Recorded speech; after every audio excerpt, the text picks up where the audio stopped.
अस्सलाम वालेकुम नाजरीन, उम्मीद है आप खैरियत से होंगे। आज जिन इशूज़ पर हम बात करेंगे उसमें एक तो जनरल फैज़ हैं। जनरल फैज़ के हवाले से दो तीन टॉपिक्स हैं जिन पर मैं आपसे बात करूंगा। एक तो ये कि जनरल फैज़ गिरफ़्तार किस तारीख को हुए, और दूसरे वाला टॉपिक कि जनरल फैज़ के साथ और कौन से लोग हैं जो कि ज़ेर तफ्तीश आए, और तीसरा जो टॉपिक है वो जनरल फैज़ को सज़ा कितनी हो रही है, और चौथा जो टॉपिक है क्या पीटीआई ने उनके साथ ला ताल्लुकी का इजहार किया है। और ये तो हो गई जनरल फैज़ के बारे में। और फिर आ गया अरशन नदीम की बल्ले बल्ले हर साइड पे। वो मियाँ चन्नी से इस्लामाबाद पहुंच गए, और जो इधर हैं वो हर जगह जिधर जाते हैं गाली उन करोड़ें चली गई जनाब के, फ़लाँ ने इतने करोड़ दिए, फ़लाँ ने इतने करोड़ दिए। तो इधर शहबाज शरीफ जो हैं उन्होंने ऐलान कर दिया जा मुड़िया 15 करोड़ साढ़े लूँ। पहले जो है मरियम बीबी उसने कहा कि 10 करोड़ साढ़े लूँ होया। तो ये हो गया। और मरियम जो शहबाज शरीफ ने साथ एक और किया, उसने कहा कि एफबीआर वालों आप इधर ही बैठे हुए हो, इस पर टैक्स नहीं लगेगा। तो लिहाजा जो उसके दोहरे मज़े हो गए हैं अरशद नदीम के, कि जो अमाउंट मिलनी है उस पर, जो इनाम की अमाउंट है उस पर टैक्स नहीं लगेगा। अभी जो उन्होंने तकरीर ख़त्म की है, जो उधर वज़ीर आज़म हाउस में बुलाया हुआ था रात के टाइम इशाइये पे, और उसमें उनकी फैमिली भी आई हुई थी, और जो इस्लामाबाद में आई हैं वो तो अरशद जो है वीवीआईपी एक पूरा ट्रीटमेंट मिल रही है कि जो प्राइम मिनिस्टर का जहाज़ है उस पर वो सफ़र करके आए हैं उधर से अपने गांव से। और क्या जनाब बल्ले बल्ले हर बंदा जिहड़ा अरशद दे हाथ नूं हथ ला ला के चेक करता है कि मुंडे के अंदर किहड़ी कोई स्पेशल चीज़ है, और क्या ये गोल्ड मेडल किस तरह मिलता है, क्या इसके अंदर अपने अंदर भी कोई गोल्ड आया या नहीं आया। पहले मरियम जो है वो मरियम नवाज़ मियाँ चनू गई और उसके लिए 10 करोड़ का इनाम का ऐलान किया, लेकिन उससे जो बड़ा एक स्पेशल तोहफ़ा दिया वो गाड़ी थी। लेकिन गाड़ी से भी जो बड़ा था वो जो तोहफ़ा था वो था एक स्पेशल नंबर 92.97। एक तो ये है कि ये पाकिस्तान की तारीख में पहला एक नंबर होगा जो कि अशारों में है, अशारियों में है। और दूसरा जो अरशद नदीम ने स्कोर हासिल किया था, यानी कि जितने मीटर पर उसका उसने थ्रो किया था, वो उसका यानी कि जो उसका स्कोर था उसकी बुनियाद पे 92.97 ये उनकी गाड़ी का नंबर है। कमाल हो गई भाई अरशद दी। और वो जिस तरह कहते हैं इधर, वो कुरान मजीद की आयत बड़ी याद आती है जिसमें कहते हैं कि तू जिसे चाहे इज़्ज़त दे। तो अब तो खैर अरशद की बल्ले बल्ले, अल्लाह ताला उसे और इज़्ज़त दे, इज़्ज़तों से नवाजे। और हमारी यानी कि हम अरशद की खुशी में खुश हैं, उसने पूरे पाकिस्तान को खुश किया है। और हुकूमत ने भी उसके साथ हुकूमतों वाला सलूक किया, अच्छा सलूक किया है। अब जो है यानी कि हम अपने दूसरे टॉपिक की तरफ बढ़ते हैं कि जो कल से एक लोग सदमे में हैं, यानी कि जो फैज़ जनरल फैज़ के हमायती थे वो भी सदमे में हैं, जो मुखालिफ थे वो भी सदमे में हैं। क्या वाकई ऐसे हो गया है, जनरल फैज़ गिरफ़्तार हो गए हैं? क्या जनरल फैज़ गिरफ़्तार हो सकते थे, एक 3 स्टार जनरल, और वो डीजीआई से ही वो गिरफ़्तार हो सकता था? तो अभी तक तो लोग शॉक से नहीं निकल रहे। और इस दौरान जो है यानी कि कई एक अफवाहों का बाज़ार भी गर्म है, जिसमें एक मेजर आदिल राजा है, यानी कि उसने कोई ट्वीट किया हुआ था। उसने कहा कि उसने पूरी एक कहानी बयान की हुई है, पता नहीं कौन सी 786 इंटेलिजेंस यूनिट का उसने जिक्र किया हुआ है, जो जिसके बारे में इतला है कि वो अभी एग्जिस्ट भी नहीं करती। तो उसने कहा कि वो उसकी रिपोर्ट है, यानी कि, और रिपोर्ट जो है कि उसने बयान की हुई, पता नहीं इन्होंने कौन रिपोर्टा भेज दिया, लेकिन यह है कि उसमें उसने लिखा हुआ है कि जनरल फैज़ को 8 अगस्त को गिरफ़्तार किया गया था चकलाला साइड से, और फिर जो है उनको फ़लाँ जगह पर रखा, फ़लाँ जगह पर रखा, और ये बातें चल रही थी। फिर इसकी और इसी तरह की कुछ चीज़ें जो हैं व्हाट्सएप पर सर्कुलेट होना भी शुरू हो गई। मैंने कोई अपने लेवल पर चेक किया तो मुझे तो ये पता चला कि ये सरीहन झूठ है। अब यह है कि जो मेजर आदिल राजा है वो फ़ौज में रहा है, और वो अपने नाम के साथ जो मेजर है, हालांकि वो भी कोर्ट मार्शल हुआ है, लेकिन वो मेजर इस्तेमाल करते हैं। लोग आते हैं यार अब बंदा अंदर था भाई, ये नाल दे कई बंदे होंगे जो थे। और लेकिन ये है कि अक्सर खबरें उसकी झूठी होती हैं, लेकिन वो चलाता रहता है, और वो ऐसा कुछ स्टोरी टेलर है, या उसको जो स्टोरियाँ भेजता है इस अंदाज में बयान करते हैं कि लोग जो हैं वो एक सोचों में गुम हो जाते हैं कि यार बड़ी कमाल दी छोड़ी है भाई, बड़ी अच्छी स्टोरी सुनाई है। लेकिन यह है कि वो स्टोरी गलत है। एक तो उस पर मैंने अपने लेवल पर चेक किया, उसकी मेरी इतला के मुताबिक भी ये ठीक नहीं है। दूसरा यानी कि जो उसने कहा जी कि 8 को गिरफ़्तार हुए हैं। दूसरे जावेद साहब जो हैं उन्होंने भी कोई यही इतला दी, उन्होंने कहा जी कि वो कोई 2 दिन पहले इधर इस्लामाबाद के किसी होटल में कोई एक शादी के फंक्शन में शरीक हुए। तीसरा मेरे के एक और जानने वाले हैं, उन्होंने कहा जी कि मेरी उनसे कोई 1-2 शादी पे मुलाकात हुई है, लेकिन जो है ना जनरल फैज़ इस टाइम इसी तरह था जैसे जिंदा लाश की तरह फिर रहे हैं, इनके ऐसा लग रहा था कि जैसे काफ़ी एक अंडर डिप्रेशन है। चौथा, मुझे जिस दिन ये गिरफ़्तार हुए हैं यानी कि उससे एक रात पहले कोई इस तरह की कोई बातें चल रही थी जिससे तासर ये मिलता था कि जनरल फैज़ जो है कोई उनकी गिरफ़्तारी हो गई है, तो वो वेरीफाई नहीं हो सका, लेकिन और भी मुझे 1-2 लोगों से पता चला जी कि कोई थी बातें। अब उस बुनियाद पे मैं एक जो तासर कैम किया हुआ है वो ये है कि अगरचे जनरल फैज़ की जो गिरफ़्तारी है वो 12 अगस्त को उसकी उस बारे में प्रेस रिलीज़ जारी हुई है, लेकिन गालिब गुमान ये है कि वो एक दिन पहले ये शाम के टाइम 11 अगस्त को वो कोई गिरफ़्तार हुए हैं। ये मेरा अंदाज़ा है, यानी क्या जो उस टाइम मूवमेंट्स चल रही थी या जो ख़बरें आ रही थी उस बुनियाद पर मेरे पास कोई ऐसी कोई अथेंटिक न्यूज़ नहीं है, लेकिन जो आ रही थी और भी कोई 2-3 लोगों के से पता चला। तो अब ये देखें ना कि जब एक चीज़ इतना बड़ा सरप्राइज़ हो और उससे पहले कुछ चीज़ें निकलना शुरू हो जाएं तो उससे ये तासर मिलता है कि उसमें बात में कुछ शायद को वज़न था।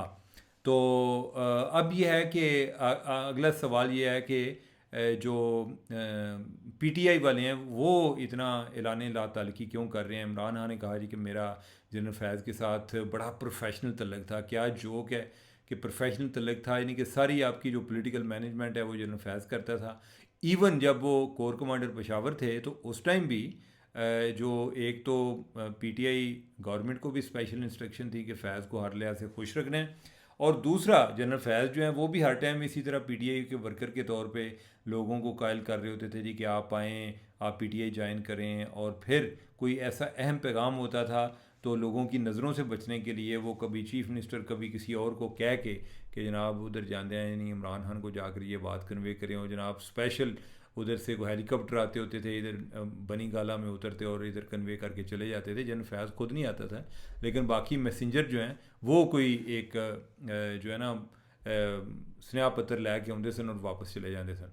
और फिर उसके बाद भी यानी कि रिटायर होने के बाद भी वो ये काम करते रहे हैं। और जो अभी जिस तरह मैंने आपको कल भी बताया था कि जो उनकी अभी हालिया गिरफ्तारी के हवाले से जो एक ट्रिगर था, जैसे होता है ना कि एक प्लान तो हो सकता है 2 साल का हो, लेकिन कोई जो करने वाले हो कहें यार रहन दो इस तरह हो, फिर जो है अचानक आपको लगे नहीं अब जो है will have to do it. वो जो ट्रिगर था ना, वो तो मैंने आपको बताया कि जो ये पीटीआई वालों के उधर से दफ्तर से जो कंप्यूटर से रिकॉर्ड से जो इनके फ़ोनों के रिकॉर्ड से कोई चीज़ें मिली हैं, उधर से इनको लगा कि नहीं वी आर गेटिंग लेट, इनको गिरफ़्तार करना पड़ेगा। इसके अलावा हमारे यानी कि हम कहीं हमें लेट ना हो जाए, तो लिहाजा इनको गिरफ़्तार करना पड़ेगा। उस दौरान कोई अबसार आलम साहब की भी खबर है जी कि उनके साथ वाबस्ता कोई जो पंटर थे, कोई 52 लोग थे मुख्तलिफ़ जगहों पे पाकिस्तान में, उनको भी बुलाया गया, उनको भी कोई इन्वेस्टिगेट किया गया या कोई ब्रीफली डिटेन किया गया कम या ज़्यादा। और कोई जो इनके साथ कोई अपनी जो जिन्होंने आईसी में काम किया है, और वो दोनों साइड पे एक टॉप सिटी वाला मामला और जो बाद में जो पीटीआई वाले मामलात हैं उनके हवाले से भी इतलात आ रही हैं कि वो भी उसमें मुलव्वस थे और कोई गिरफ़्तारियाँ हुई हैं इस वाले से। कोई 2-3 का तो मुझे भी पता चला है कि कोई इस तरह के कोई मामलात हुए हैं। अब हैं इनके को लोग जो हैं वो फ़ौज से ही हैं, और इन्हीं से जो लिंक्ड लोग हैं उनकी वो भी साथ ही गिरफ़्तार हुए।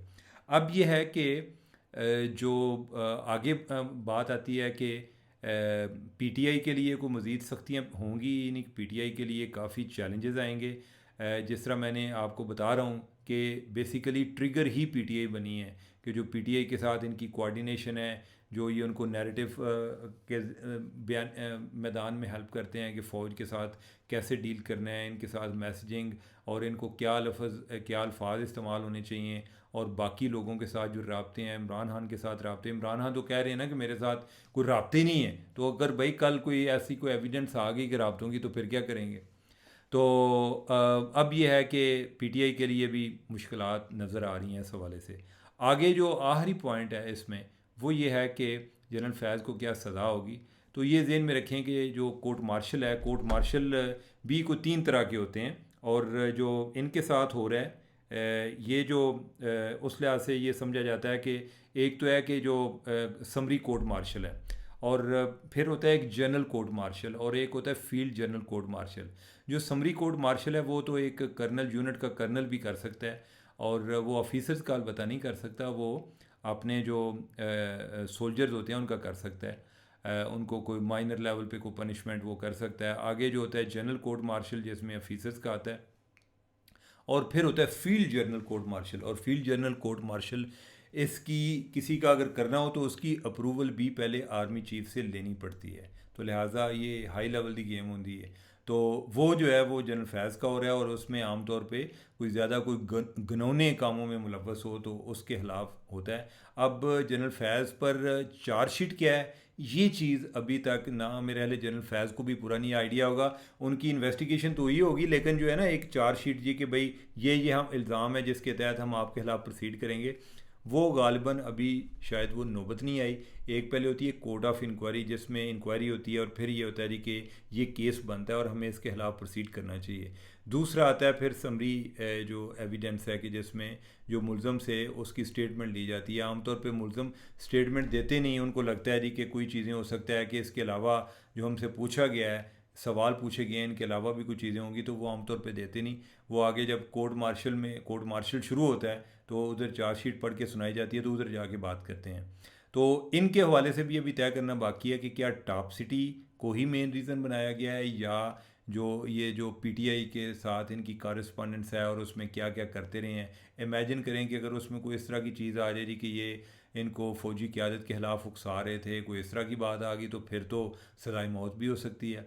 या अगर ऐसा भी हो सकता है कि कोई दरमियाने दर्जे की सज़ा जो हमें दरमियाने दर्जे की लगे लेकिन काफ़ी ज़्यादा हो, कि अगर आप उनको 2 से लेके को 5 साल तक आप उनको जेल कर दें, और साथ ही उनके ख़िलाफ़ कोई आप उनके रैंक्स जो हैं वो विड्रॉ कर लें कि ये he is no more major general, और ये अपने नाम के लेफ्टिनेंट जनरल, और ये अपने नाम के साथ इस्तेमाल नहीं कर सकते, और उनके बेनिफिट्स जो हैं वो विड्रॉ कर लीजिए। बड़ी ज़लालत होती है इस पर भी। चलें, जनरल फैज़ ने पैसा वगैरह काफ़ी बनाया हुआ है, लेकिन फिर भी यानी कि आप ये जनरल साहब वाली जो बात है वो तो आप अपने नाम के साथ नहीं लिख सकते, सज़ा है। किसी की मर्ज़ी है वो अपने नाम के साथ ये चीज़ें ना लिखना चाहे, लेकिन अगर किसी को रोक दिया जाए कि आप इस्तेमाल ही नहीं कर सकते, तो वो तो बहुत बड़ी पनिशमेंट है। तो लिहाजा जो जनरल फैज़ हैं उनकी अभी कोई ऐसी क्या कहते हैं बचत नज़र नहीं आ रही।